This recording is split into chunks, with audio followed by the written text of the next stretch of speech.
Kelebihan akaun Get Public Gold berbanding dengan tunai.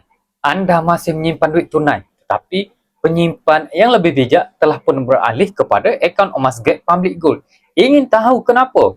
Simpan emas dalam akaun emas Get ini jauh lebih selamat dan praktikal. Tidak perlu risau tentang hilang, tidak perlu simpan di rumah dan semuanya boleh dilakukan secara online. Jika kita simpan tunai, makin lama makin susut nilai.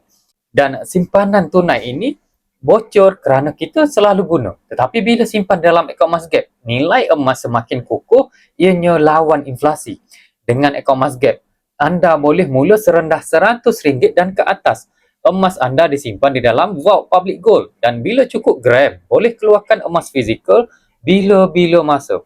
Kata mentor saya, Tuan Zulkifli Syafiee, Gap bukan sekadar beli emas, tetapi ianya sistem untuk bantu kita simpan dengan disiplin dan selamat.